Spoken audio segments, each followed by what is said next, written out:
Hey, what's up guys? Super Anime Store here, Super Chat with another video. Make sure you guys like, comment, and subscribe before we get this video going, and make sure to put that notification bell on so you know when we post. And comment down below your top 3 villains. That's right, today, Carlos, we are talking about our top 3 villains from anime. From anime. Today we're gonna have a fun time doing this. My top number 3 villain will be Pain from the Naruto series. If you guys have never watched Naruto.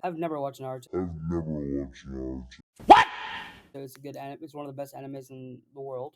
Who Pain was? He's automatically the de facto leader of the Akatsuki. Why I picked him? Because his goal was to make a world where there's peace. Even when he chose to kill people to get to that stage. Dude, my number 3, Milza Kutches from Record of Grand Crest War.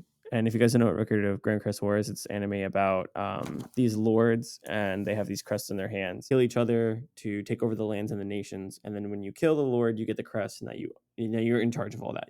That's how it works. He doesn't have a crest in the beginning, so he kills his father to take the crest from his own father, because when you kill them, that's how you get the crest. This is the first character I saw in an anime that was so successful up until he got to the main character, Theo Cornero.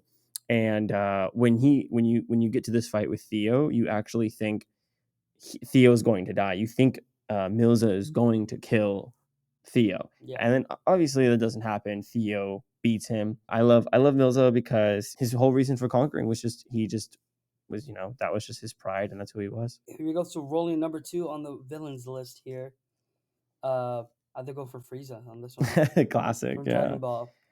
Nobody knows this actually, but he's actually a broker.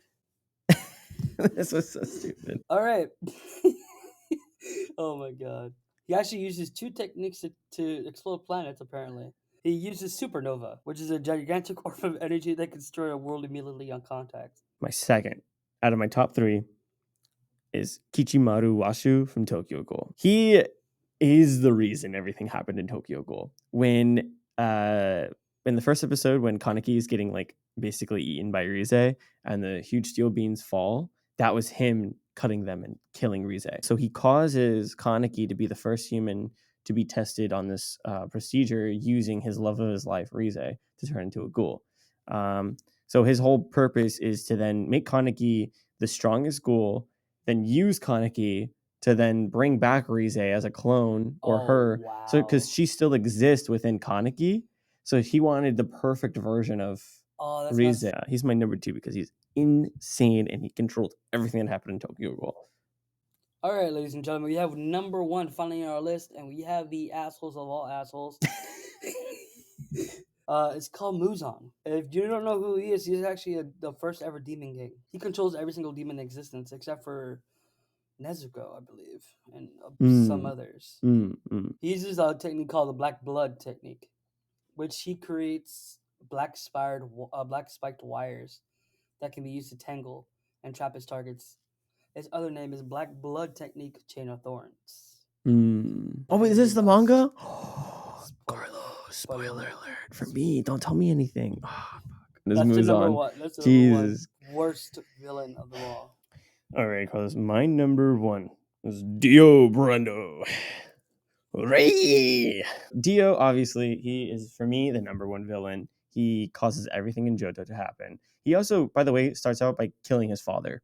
That's his villain arc. All my villains have killed their fathers. Doesn't get along with Jonathan in part 1. He finds out that a secret mask can turn him into a vampire. He turns into a vampire. Jonathan stops him. Until the last episode, you find out Dio is still alive. So then Dio decides, hey, I'm going to kill you and take your body. He does that. Jonathan dies on the boat. Dio comes back with Jonathan's body in part 3.